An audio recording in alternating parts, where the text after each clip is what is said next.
How are you, LA? I'm good. How are you? Great. I am so pleased that everything went so well for you.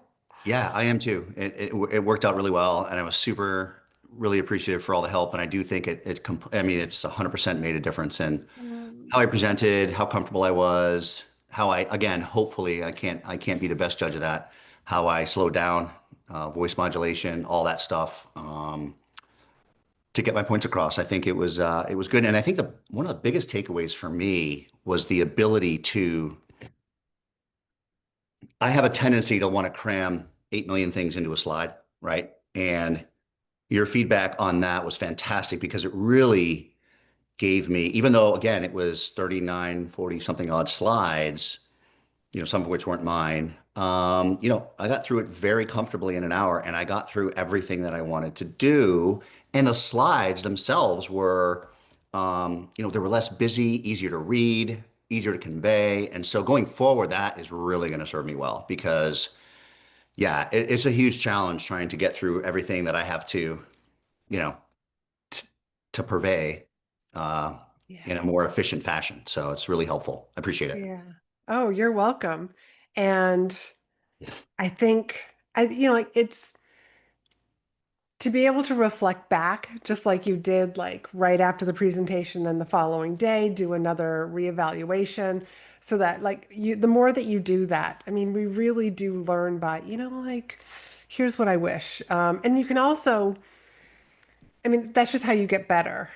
And then listening to the questions that people ask, that also is gold because then you know, one, what was really important to people. And number two, did you cover it well enough? If you think to yourself, well, I did cover that. But you remember, like, this is evidence, especially, like, yeah, it could have been somebody who was answering a text on their phone, a buzz, like maybe missed the line, So, I mean, sometimes we just have to keep an eye on the audience, but just taking that in as feedback, like, okay, I thought I covered that well enough. Maybe I just need to change my voice, pace a little bit differently, pause a little more, what's whatever that topic happened to be. It's good, and I didn't cover that in my post presentation notes. I think the one question I did get that really pointed more to the fact that I've just got too much on my plate was that we have, excuse me, we have what we call safety performance indicators, and we take a look at things that are measurable that we do every quarter, whether it's unstable approaches, landings, are you landing long, are you landing short, are your thrust reversers out too long, things that we have data on that we know we're doing. And we set a goal. We set what's called an SPI or a safety performance indicator. And we say, okay, based on the 800 flights we do, or 400 flights we do in a quarter, we think that 4 per 100 flights is acceptable to have this, whether it's, let's just say long landings, for example. Um, that is something that as a group, we decide, yeah, you're going to have long landings. Sometimes it's just unavoidable. It could be the weather, it could be ATC, it could be you were just fast, it could be you just floated for some reason, you caught a gust on the landing. So you're never going to have zero. And Hmm. so in my presentation, I said in the last year, and this indicator was by far above any other indicator, it was we had 33 long landings. And somebody piped up and they said, hey, those those long landings, weren't some of those because of what the runway construction at Van Nuys? And I had briefed that in the previous quarter. And I totally forgot to say, hey, even though this is our most prevalent thing, more than half of these, probably 80% of these, are not actual long landings. And the reason that was the case was because the airfield at which we did our landings, and we went to Van Nuys a lot, um, they never, incorrectly, they never put their runway construction to the agency that publishes it to everyone else so that our data still showed we were landing long. But the first 800 feet of the runway were under construction. So they moved the landing touchdown zone down. So it looked like we were having all these long landings, but we weren't. We were right in the zone based on the landing we had available, but there was no way to track that. So, that's a reminder for me. I didn't write that down, but I did just now. to take another breath and look at those statistics and maybe even review the previous quarter's slideshow so that Mm-hmm. myself up to speed on what we talked about in the last quarter. Because had I done that, I would have been like, "Yep, I remember that these are 33," and I could have addressed it to the group, and they wouldn't have had that question. So, And so being able to have like almost your SOP for your quarterly presentations, and that should be one of them. Like I need to review last month. I need to also review like my notes from last time. And then like how can I like and also like how far in advance do you want to prepare for your presentation? I know that you're constantly taking screenshots, right. but like when does it come down to like, okay, I want to start to prepare? About 6 weeks out. And generally, what I'll do is if I get a safety report, for example, or a waiver throughout that quarter leading up to the presentation, I open up the next slide bucket and I just Mm-hmm. put it in there to remind me, hey, you got to adjust this, you have to adjust this one. And then as I go to a conference, for example, I'll take a bunch of slides and I'll take some notes and I'll put it in there for me to refine later, knowing, hey, you've got to brief the InfoShare conference this quarter. You got to deal with these three safety reports. You got to deal with this waiver that we had. So it's kind of an ongoing process, actually, and that I Mm-hmm. tailor and kind of massage throughout the quarter. It's kind of, Yeah. and I think it's best when I do that because when it really does come down to brass tacks and I really do have to tighten it up, I've been working on it for like 2 months. Yeah, that's what it sounds like. Yeah. It's almost like, okay, I take a month off, but I'm still collecting data. Then I start prepping for the next I one. do. I take like 3, 4 weeks off. I don't worry about it. If the safety report comes up, I'll put a quick blurb in there about what it was, so it reminds me to go back into Focus and put it in there. Other than that, yeah, I try to just step away. Mhm. The Zoom I was on, I was a couple minutes late. Sorry, I was on another safety related issue that we were talking about there. So yeah, so it's a busy job. It's not worth a 5% increase in pay. It's worth about a 15 based on the number of amount of time I do. But I do like the work, and it keeps me busy when I'm not flying. And with both the girls out of the house now, it's probably I'm as good a person as anybody to do it in the department. Yeah. And you care enough that you I decided do. to do this extra work. I do. It's important and it's important, it's fascinating, and with the data we are able to collect now, it's very helpful. Safety used to just be, oh, guys, hey, let's watch each other's backs when we're getting late at night. Hey, if you have a score that we used to give ourselves our own score, our own risk score. Well, now we have programs that develop all the items you're going through, your duty day, your rest period, the fields you're going to, taking off from, and it gives you a risk profile automatically. So there's Hmm. no arbitrary number that the crew is picking. And we used to have a kind of a guarded system of, well, if it's above a 6, you need to tell the director of ops. If it's above an 11, you need to tell the general manager. And guess what would Who's, happen? The general manager would go, "Are you guys feeling okay?" And they'd say, "Yeah, we're okay. We can do it." He's like, "Okay, good." And so it was all lip service. yeah, So I feel like that the system we have now is much better. It still, don't get me wrong, has some of that occurs. And a perfect example is a waiver that happened 2 weeks ago. But we still went through a very detailed deliberation on what we were actually doing and why we got here. How did we get here where the crew took off an hour and a half early on an hour and a half less crew rest and then worked a 16-hour day, which is not anywhere near what our regulations right. are designed for. So, and then that spurs on action from me, emails, documentation, and the SMS. And then if we need to reach out to the principals to say, hey, we broke our rules for you, you know, and you're lucky that the weather was good and they felt that they could do it. Otherwise, we would have had to deny this mission, which again none of us want to do because what happens when that happens? Somebody gonna lose their job? Maybe. So it's this, Somebody gets mad, yeah, it's this balancing you act. know? Yeah, exactly. Um, and in safety, a lot of times just find themselves between a rock and a hard place because you don't want to say no. And by the way, we hire a bunch of type A's that are mission oriented, detail oriented, and want to get the job done.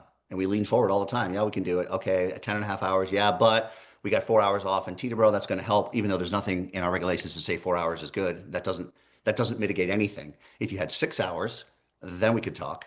But you only had four. And of that four, you spent an hour getting to and from the hotel. So it was really three. So it's like we're trying to pull these little, yeah, but no, no, no, no, no. That doesn't work. We worked a 16-hour day, period. Mm-hmm. Bad. That is bad. We do our fatigue modeling after what's called the Polaris model. Are you familiar Mm-mm. with Polaris? There was an Australian PhD who thought that fatigue could be measured uh, in relation to a blood alcohol content. And so the way he did it is he took a control group of people that were drinking booze. It was one beer per hour, whatever it was, or one beer per 45 minutes. And then another control group that had been awake for 16 hours, another group that had been awake for 17 hours, 18 hours, 19 hours. And they put them on a driving course to see who did better. And Oh, yes. yeah, and so what he found was that extreme fatigue can absolutely be correlated to a BAC. So when we see a score of 15, it directly correlates to somebody who's had 6 beers. That's nuts. Right. So that we can then say to our principals, these guys have been out for 16 hours. Would you hire 2 pilots to go up there and fly if they just had a six pack? I wouldn't, because that's what you're doing right now. I see, I love the analogies Yeah. when you start drawing those lines for Yeah. people, it's like, oh, because Yeah. it's not his world. No. He's just like, I'm Yeah, I'm like looking over my speech that you're flying me to. exactly. And so, on that specific day, he didn't care. We could have told him that it was like they were doing cocaine and booze, and he would have still said, I don't know, they'll get me there. I don't care. Nothing's going to happen. Because he has this sort of flippant attitude when his schedule needs that type of participation, we find a way to do it every time. And I keep saying, and we've heard it through the years. We've been in, I think Blue City has been in existence for almost 20 years now, flying specifically him and other members of Google. And we come up on these times throughout every given year where we get so fed up and we go, oh, somebody just has to say no, which you hope is what the safety program is designed to do. But in reality, it doesn't happen that way. Mm, But what we can do is get the waiver in. We know we're breaking a rule. We get the management involved, and then the manager's the one that's got to go out on the plank, right, and walk the plank and go, okay, I guess we'll do it. Hope you guys don't blow a tire on landing, or hope you don't go off the runway. Because then when they look back and see that you had 10 and a half hours of crew rest and you do a 16-hour day and you land in Sonoma, that's going to be causal, 100%. yeah. So, but at least everybody's thinking like that. So, and what the SMS does for us is it gives us, and it's frustrating for me, right? Because I want it to be like, no, you can't go. But I can't, all I can do is make the recommendation. Your crew currently has a fatigue score of 17. That's equivalent to 7 beers each, and the flight attendant. Wow. You want them to be, if you go off the runway, do you want them, if they're still alive, to get you out of that airplane? Are you gonna ask a drunk flight attendant to get you out of a burning heap of metal? I'm not. But that's what you're doing. It's amazing. And these people, Yeah. we do such a good job that they think nothing's ever going to happen. Right. It's almost reminding me of teenagers. Like Yeah, nothing will ever happen. Like I can go do this crazy stunt. yeah, Nothing will happen to me. Because you guys have had so many obviously successful landings. Like there's never a problem. right. But it's gonna be that one time. One time. That's all it Yeah. takes. That's all it takes. You know, one thing that I was thinking of over the weekend for you when we were talking about being very intentional about taking that extra safety check. Like what you told me, like everyone's on the flight. I walk down the plane, to be able to tell your passengers, here's what I'm doing. So that like now they know it's like, oh wow, he's like I'm starting the second safety check and it's outside. And so I was thinking like about like how do you get like the rest of your people to do this? And it reminded me of breathing exercises, which sounds so hokey, I will admit. However, when my best example is when my mother was in the hospital and she was waiting for some morphine. She was in pain. And I was like, Mom, breathe with me. In for 2 and out for 4. And like I'm walking in her room. And at first she was like, I don't want to do this. Like she did it twice. This is stupid. And she was like, all right, I'll do it. And then she was amazed. She was like, this is working. Where did you learn this? And so I wanted to share this with you because to walk down those stairs and teach your guys and ladies, take a deep breath, take a breath in, whatever it is, count to two and exhale longer. It tricks our bodies into thinking we're relaxed. So I'm just thinking like if you guys are rushed, it's like, oh my God, we gotta like get going like within 5 minutes, but you know this extra safety check takes 10 minutes. So instead of getting people to rush through it, when we're stressed, we breathe in and out really fast. Right. Like if you just notice like when you're stressed, but when everything is fine, when you're relaxed, we take longer exhales. So it's a way to trick the body into physiologically believing there's no stress here. There's no stress. There's no pain. This works really well with pain too. So by exhaling longer, your blood pressure goes down, your breathing rate goes down, your heart rate goes. That's just what physiologically happens. And because that's the way the body's responding, you will also respond accordingly. And so now you can take that nice slow trip around the plane. And then to add to this, looking for something wrong. To like literally be saying inside your head, what's not right? I'm looking for something that's not right. So that reticular activating system that just like you've just given it a job, tell me what's wrong here. It goes out when it finds it. When I walk down the stairs, I sing that Sesame Street song, you remember, from one of these things is not like the other. Yes.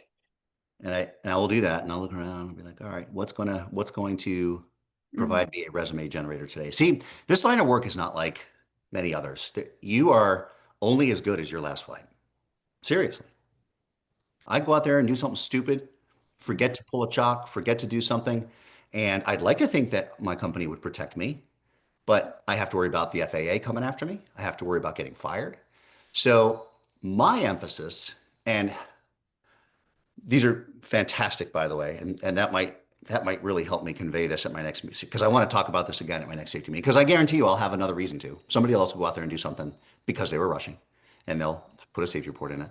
I mean, most of these are because of rushing. We had a flight attendant fall down the stairs in the hotel. The reason she fell down the stairs in the hotel, she was trying to meet up with the crew. She was running late and she dropped her sunglasses and she went back to reach them and ended up falling down the stairs wearing flip-flops. So it's like, all right, they're still going to be there. They're not going to leave without you. Take your time, Hmm. relax. But we are in this perpetual like fight or flight, you know, got to get the job done.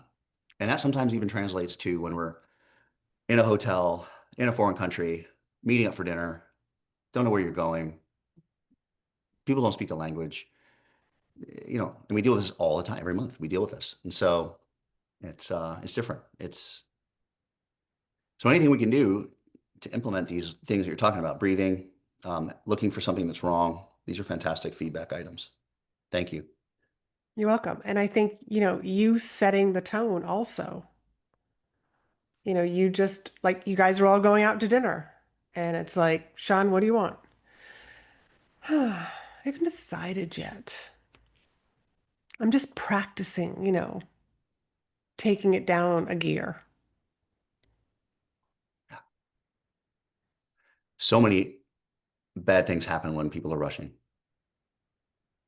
and it's totally preventable things. You Hmm. forget, just like the guy that left the door open. Now, that was an easy one, right? Because they got the engine started. He had to stand up, shut the engines down, go back outside. And his passengers are like, what are we doing? Why are we shutting down? Like, okay, oh, because I left the door open. He's got to go explain that. It took off 15, Hmm. 10 minutes late because you got to now shut the engines down, go around, make sure the door's secure, get back in, close the door, start the engines. If you're in Europe, you could miss your slot time. You could have bought Hmm. you could have bought yourself a 2 hour delay with a 5 minute, 10 minute problem like that. So if there's a delay like that, you sure as heck don't want it to be because of something you did and that you were trained to do. Aren't you guys trained to make Something's, yeah, so sure? silly to Because they're going to avoid. ask. They're going to be like, I thought you guys like checked to make sure all the doors are shut. Yeah, we do. I forgot. Yeah, You don't because I want to was be that rushing. person. Yeah, you don't want to be Hmm. that person. Now, you Hmm. certainly wouldn't want to come up with a story. You're going to be truthful in what you did, which is this guy absolutely did. But what he doesn't realize as a young pilot is he provided an opportunity for all the rest of us to take a breath, you know? Hmm. So it's good stuff. Yeah. And set that tone. And I have been trying to do on this last trip, I was very, very conscious of it. Um, about not rushing and about I must have said it from the time we arrived at the airplane to the time we closed the door. I'll give you an example. The flight attendant got her catering late. So she was all flustered because she couldn't have started cooking. And I'm like, listen, it's okay. We're not taking off till we're ready. Okay. Right.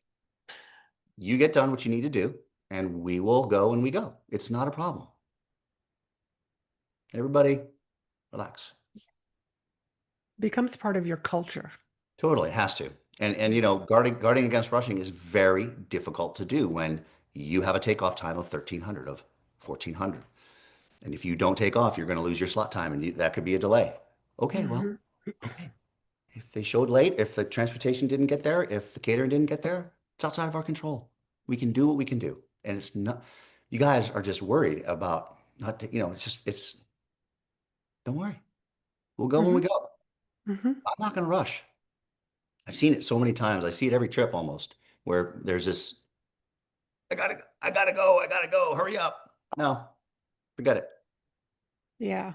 And it's really, like it's a team thing so that because if one person starts it, it's like contagious Totally. versus like this is the way that we're going to be from now on. So when we see like when we are basically working from muscle memory and we're trying to rush, it's the job of everybody else that's around them to say, "Whoa, let's take it down a notch Mhm.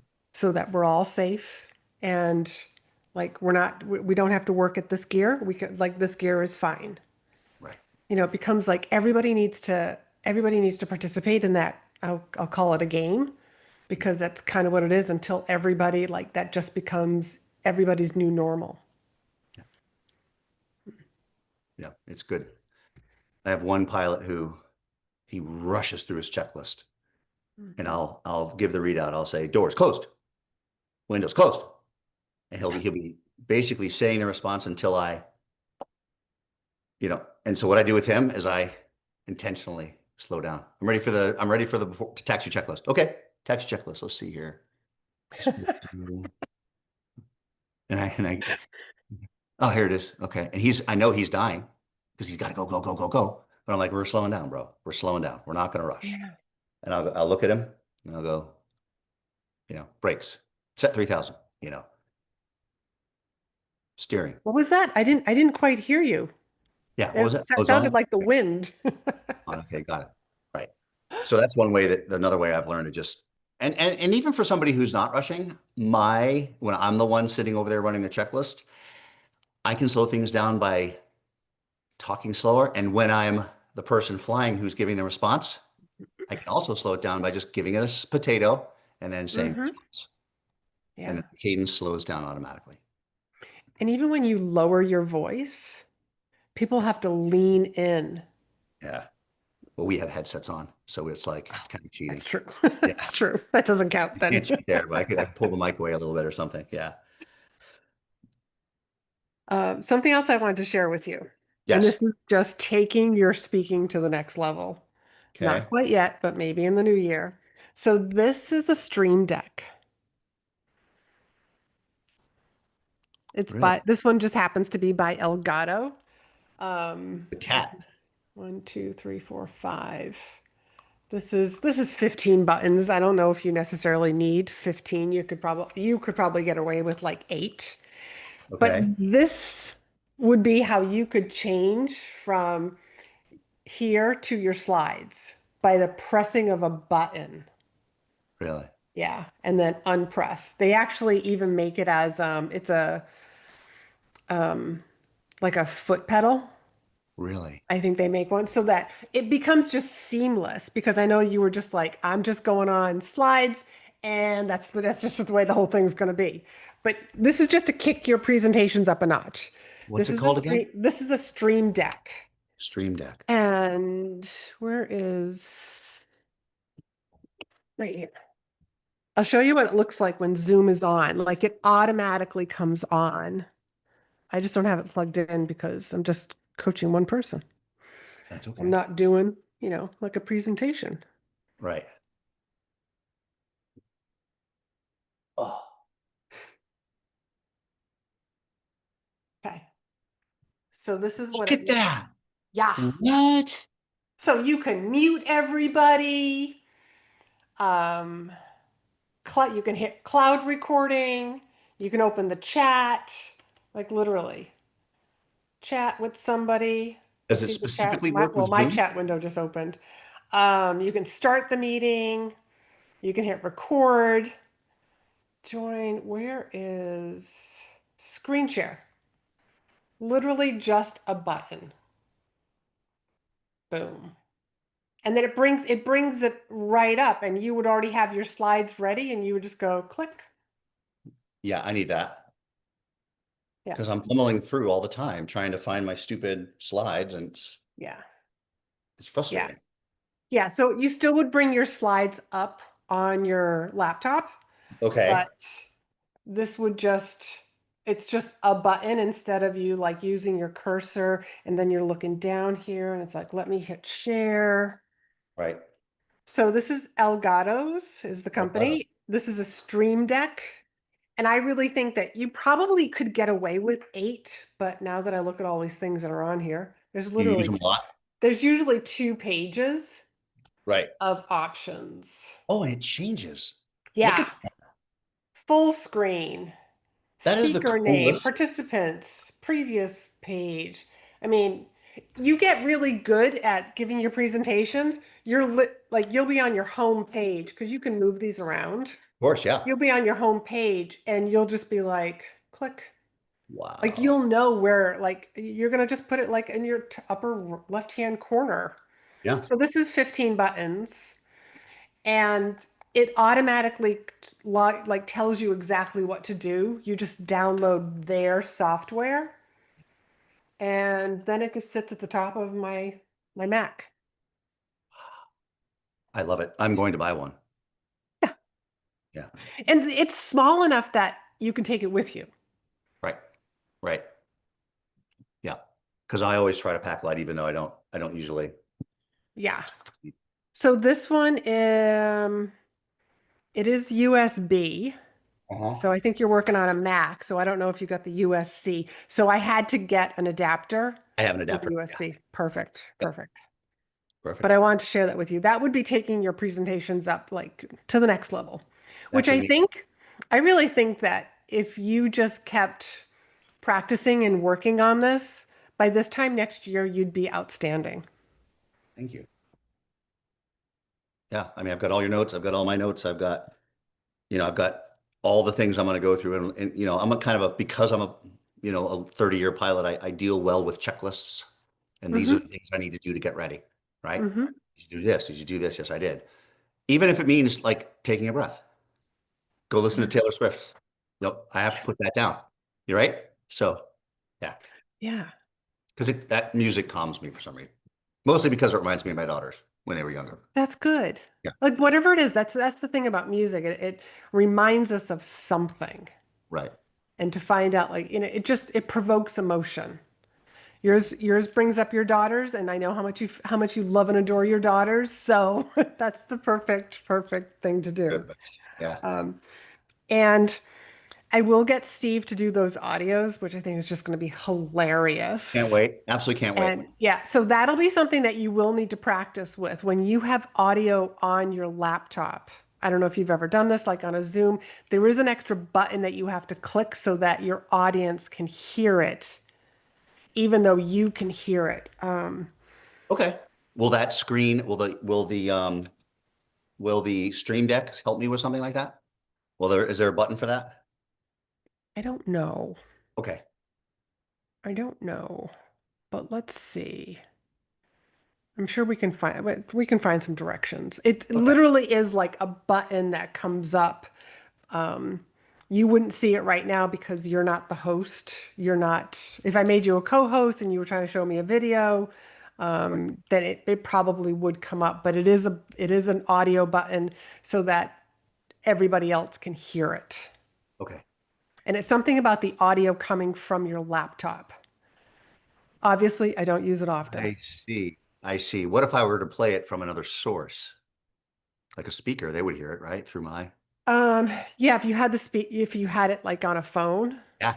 but Like that. I just think if you're going to use this audio from Steve, You have it we integrated into the we actual. want it like crystal clear. Okay. Awesome. Hold on, folks. We're going to do a pre-flight checklist.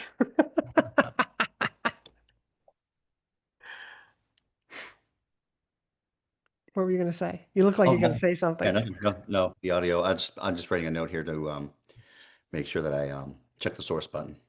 Yeah. I can. Um, I'm the presenter when I do these. yeah, I'll just have to look it up. I don't use it often. I mostly use it when I'm working with my coach and she's looking or like she's evaluating my voice or something from my podcast or a video. Right. And I haven't done it very often with her. So that was that. The other thing is I just want to let you know, like if this is something that you want to just like, hey, I kind of like I want to have training wheels on for the next few presentations. Like we can do like an hour session beforehand. You can almost buy like a group of coaching sessions, Okay. and then we could go over your next presentation. You can use them as you want Okay. because we've done all of this pre-work. So that would, like I can send you an email with that information, but it's like $600 an hour. I call it a Okay. speaker spotlight. We can do something like that. Okay, great. And that would be like me giving you the presentation again, kind of like what we did, and kind of Yeah, focusing on that specific presentation. yeah. Because I mean, it's Okay. going to be a couple of months till you give another presentation. My fear is that, it's like we're going to like kind of go down. We're going to fall back into some old habits. Okay. And this way, by knowing like, oh, I'm gonna like have this coaching session with Laurie-Ann, so it kind of like keeps you a little bit. I got to make sure I go through my checklist, like make sure I go, start prepping for Great. my presentation. Great.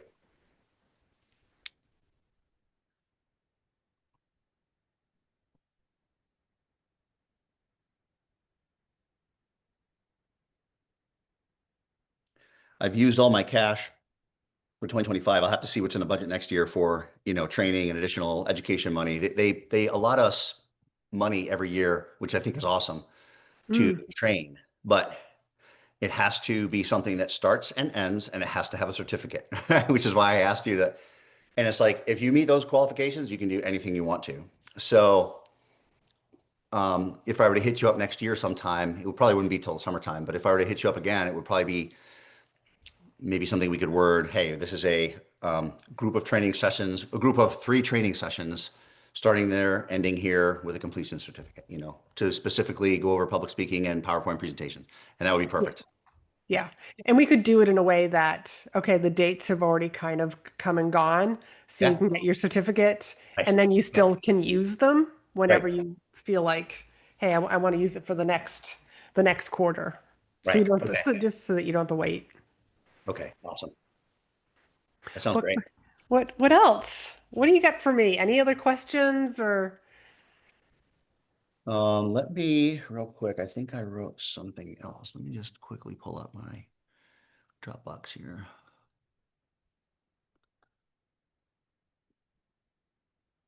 this was a lot of fun for me. I really enjoyed working with you. You Same just here. It was fun, and it was it was so useful for me just to get somebody that knows what they're doing to take a look at what I'm doing and tell me kind of where I fall. And it was very, very helpful. So thank you. you're welcome. Like to know one participant. Okay. Yep. Hosting information. Okay.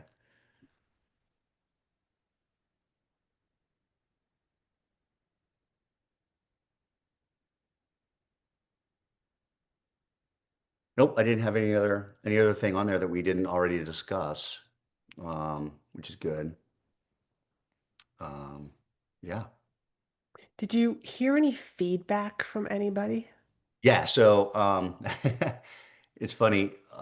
My boss is always very appreciative, and he wrote me back right away and was like, because usually what I'll do is once everything's completed, I will go through and I take my slide deck and I put it into a PDF so everybody can just scroll through. It doesn't take up a lot of data.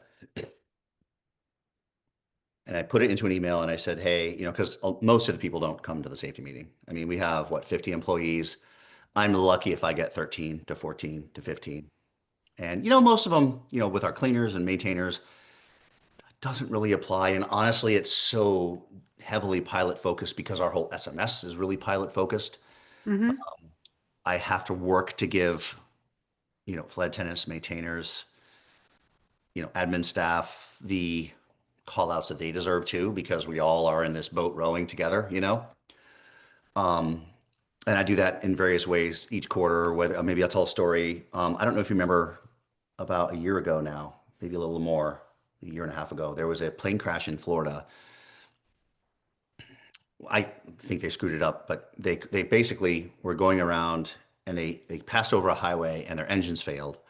And the pilots shot for the highway and they landed like beside the highway in a ditch.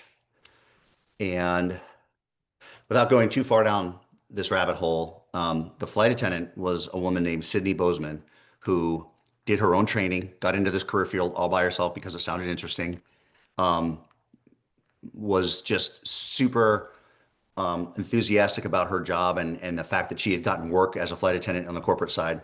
A lot of people go to the airlines and they go, okay, I'm a commercial flight attendant and I do my thing. I get free travel. Corporate flight attendant jobs are very kind of secretive, not because they are designed that way. It's just kind of how it is. It's just nobody really talks about them. Usually one account will have one or two flight attendants and they don't really know anybody else.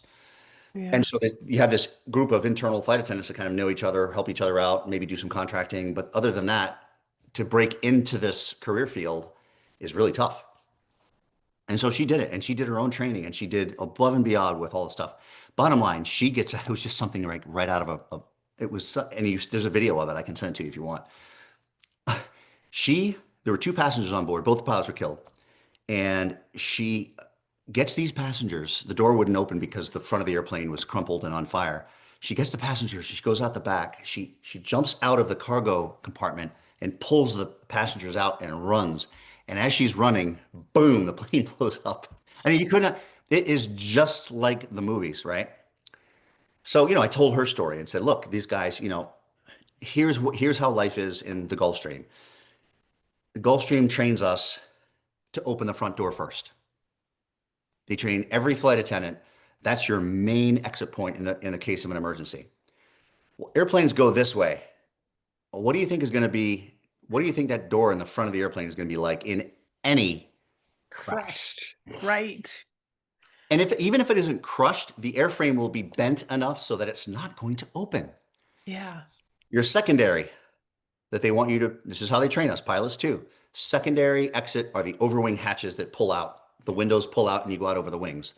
What's in the wings? Fuel. What does fuel do when you crash? It catches fire. So those are probably going to be not very good to get out of. So that leaves you the cargo compartment. What's usually remaining in a crash? The tail, right? It's untouched. That should be the primary. Yeah. They don't train it like that. And there was a heartbreaking story right here in Bedford, Massachusetts. You probably heard about 10 years ago now. There was a there was a crash of a Gulfstream, and they went off the runway on takeoff, and they killed everybody on board. They went off the runway, went into a ditch, and they just crumpled. And the flight attendant lived through the impact, and probably so did the passengers. But they found the flight attendant's remains at the front door. So she had gotten out of her seat, tried to get that door open, panicked when she couldn't get it open, and probably then died of asphyxiation, which is not as horrible as it sounds. You basically just fall asleep. And then Yeah. they of course all burned alive from the fire. Yeah. People say, "Oh my God, they burned alive." No, they actually didn't. They passed out first, so they didn't feel any of the Yeah. But had she been Cindy Bozeman, done her training, been more proactive about keeping that back door in her mind so that you don't panic when that door doesn't open like the training said it should, and it won't. Mark my words, even if you go into the EMAS, do it. So I gave this huge presentation, gave a shout out to the flight attendants. Guess how many flight attendants were on my call? One. Yeah. So, but again, so what I do is that was a really big rabbit hole, sorry. But what I generally do Mm-mm. after the presentation for all those that didn't attend, I attach the slides. Here are the slides for your reference for those who are working, because I always, I know people see this and go, whatever. It's an hour out of my day. We all are busy enough, and I get it. I get it. And so usually my dispatchers, my management team, a few pilots will be on it, and maybe a maintainer or two. That's about all I can expect. And I get it. I'm not upset by it, but I send it all out to everybody. And I include the link of how to get to it on our safety app in case you need to see this. All of the safety meetings are in there. Use it as a resource. There's lots of good links in here. We'll see you guys next quarter, blah, blah, blah. And that email she sent me back. That was a fantastic job. Thank you so much. And then, which I thought was nice. And then one of my dispatchers she wrote me back and she just said one word, perfect. That was perfect, she said. So That's awesome. I like it. Yeah. Yeah, you did well. You worked hard, Yeah. Working. and you know, I also think I wonder for the people so that they don't actually have to watch a presentation that they weren't able to attend. Maybe even just encouraging people to listen to the audio. Right. I wonder if there's a way that you could just like, all right, you open the app and like just listen. Listen while you're like on the Stairmaster, at the Some gym, people do. Some running. people do that. Yeah, some people do that. Yeah. You can tell when they call in on their phones, and then my boss will go, who's a 1745? Who is that? Because it's proprietary information and stuff that if it got out could So be. if they watch it afterwards, they couldn't just listen? Oh no, they can listen. We Oh, we they just can. a lot of them haven't put the Zoom criteria on their phones, so we don't see who it is. We just see their phone number. So I know they're Okay. doing exactly what you described, but I don't know who they are. Okay. So my boss is always like, hold on, Sean. Who is that? What phone number is this? What phone number is that? Okay, okay. So we identify every person on the call because everybody else who joined via Zoom have their names there, or we can see their Yeah. faces. Yeah. Yeah. I know that somebody was asking me the other day, I was assisting in a call and I was like, you need to change your name. And she was like, she goes, I'm on my phone in the car. And Still do. she goes, how do I do it? I'm like, I don't know. Like, you're a grown ass. I'm thinking to myself, you're a grown ass adult. Figure it out. We've moved to such a Zoom centric world since COVID, um, that you need to make sure that when you join on a device that it says who you are. But people don't take the time to do it. They get Zoom on their phones, and I could be in that category. I don't Well, know. It's my this setting. particular woman, her first name for Zoom was Fairy, like fairy godmother, and like she had like her name is Elizabeth. It was just like change your name Not because professional. if you're asking a question, like they're looking for the name that you put into the question portal, not fairy. It's like I can't help everybody. I'm just like you're probably not going to get called on. Yeah, How do they not understand that when they're joining us? I don't know. It's like Uh, just have your settings, say your name, be professional. make sure it says Hmm. that. Hmm. Oh boy.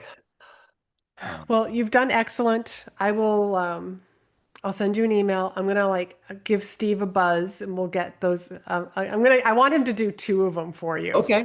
Okay. So I'll see if I can get him to do two. But he's hilarious. He's got the whole recording set up Oh, and that's like I said, he just oozes humor. amazing. So then you could just alternate them back and forth and, it would just be fun. And when people start to laugh, it opens the brain up to learning something. The previous safety manager at this job Hmm. used a lot more comedy than I do. Oh, I don't, yeah, as you saw from my slides, I jump right into it. I don't think it's a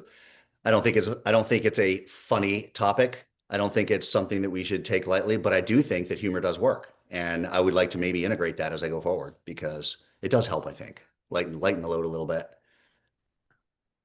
it's But something that they're not going to expect. right. And yeah, certainly because my last year and a half, 2 years of presentations now. They've been all business. I go in there, talk about hot topics, talk about what happened, talk about our SMS, and then I take questions. And in my opinion, that's all you can ask of your safety manager. If I'm a manager, I want to know how my SMS is doing, right? I want to know how many flight, reports we had, how many waivers we had. I want to know what people are doing out there, how our SPIs are doing. I want to know all that stuff. And then none of that stuff he'd been doing. He didn't do any of that. Wow. He talked about SPIs. He didn't talk about, and I will go so far as to say that a lot of times his comedy was like, oof, like not appropriate. And he was a Navy guy, and his call sign was Muffler. So you can, I love him to death. But sometimes he didn't know when to put a muffler on it. He didn't know when to say, you know what, that's probably not going to be considered funny by half the people on this call. He did not know his audience. So I pivoted away from all humor, maybe to my own demise, but I just, and honestly, people aren't on here to get a laugh. They're on here to see what's up with safety. And Yeah. that doesn't mean I can't include it, and it doesn't mean I don't want to. I just need to do it in the right way. And I think this might be a nice thing to lighten up the load at the Yeah. beginning. Yeah. Yeah. Let's just surprise people. Yeah, they will be. They will be because they're like, what is he doing? What? What is this? What the hell? When's the next meeting? It Oh, is December 18th. oh, okay. Yeah. All right. Hopefully you don't move it too far. Yeah, I had to move this one out like 3 weeks. It's very rare. I've managed to hit my target every quarter until this past one because we were out straight. So yeah. Okay. Yeah. Well, Sean, it's been a pleasure working Sure with you. has. I'll be sending you an email for a testimonial, Okay. and I'll also send you some information about like if you want to do like a package that we can talk about like next year. Yeah, that sounds great. Yeah. Yeah. Okay. So keep doing a great job. I will do that. Thanks to you. I will do that.